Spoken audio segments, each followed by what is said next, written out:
What's up YouTube? I got a 2014 WRX here, and then today I'm going to show you how to remove your stock steering wheel and put on an aftermarket racing one. Let's get to it. So the first thing you're going to need is obviously an aftermarket steering wheel.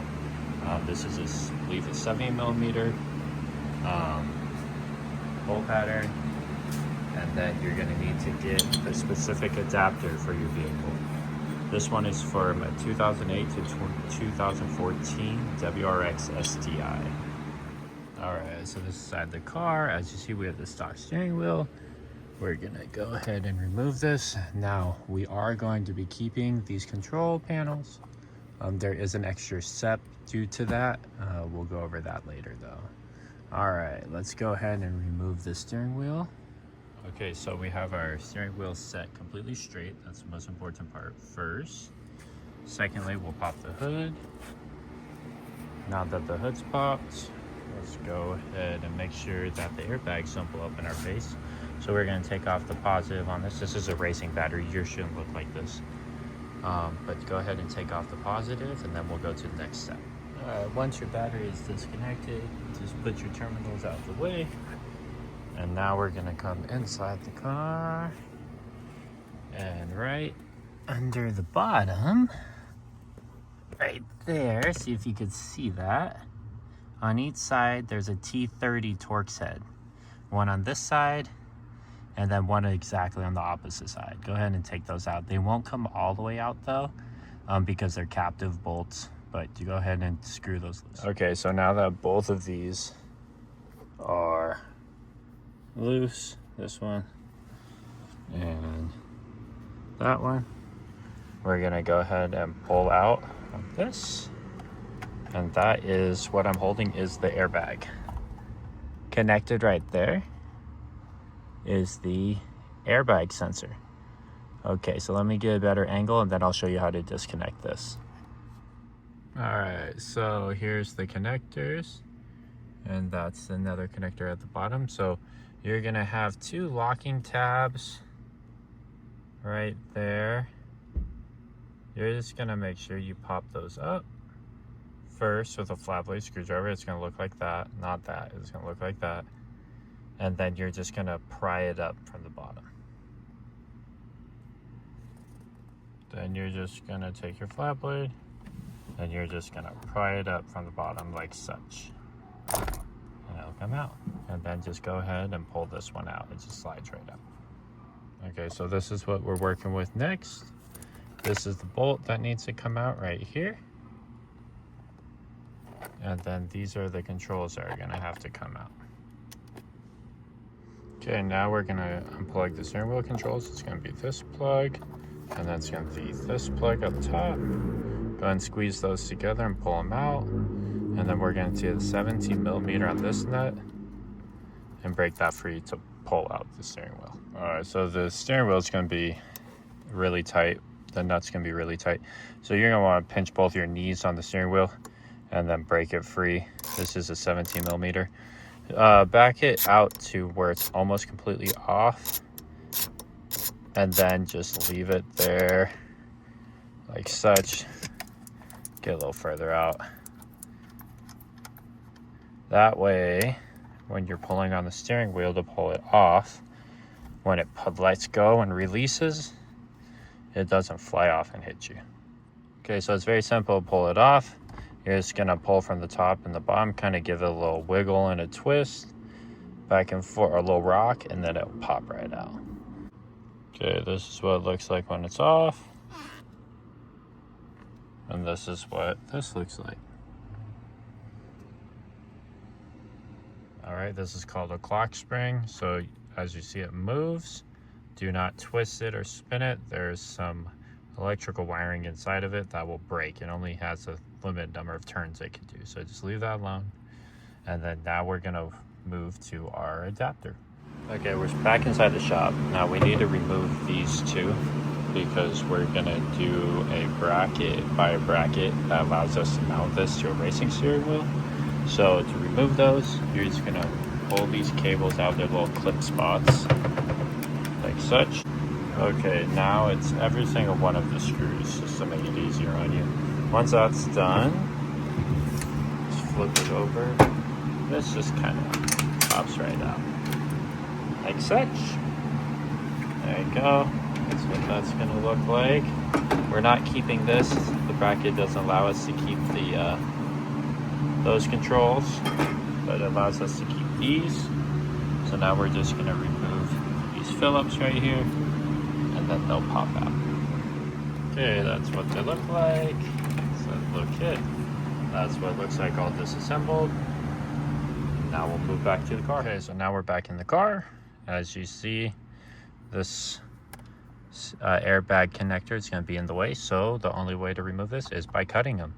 So let's go ahead and cut that off right there, and then we'll go ahead and put on this hub adapter. Okay, so now that these are out of the way, you're going to see these two gray pins here. That's what's gonna lock that into this hub adapter. There's the pin spots. So go ahead and just apply it like such, and then put the bolt on, and then we'll go from there. All right, just guide the pins in with your finger on the side, and it's not gonna pop on right away, so you're just gonna have to slide it on, screw this down, and then you're gonna start torquing it down. Okay, as you see, 17 millimeter, tighten it down. You're gonna want to take your torque wrench and get it to 29 foot-pounds. Okay, so change of plans. I decided not to go with the little kit to run the switches. I just realized that I'm not gonna need it, so I'm not gonna waste my time on it. So if you are gonna do that, it's very simple. You're just gonna pull this piece back off, so undo that screw. You're gonna plug the wire in, the connectors right up here. You could probably even do it with this piece on, but just to make it easy for you, you're gonna feed the wire through this little open slot.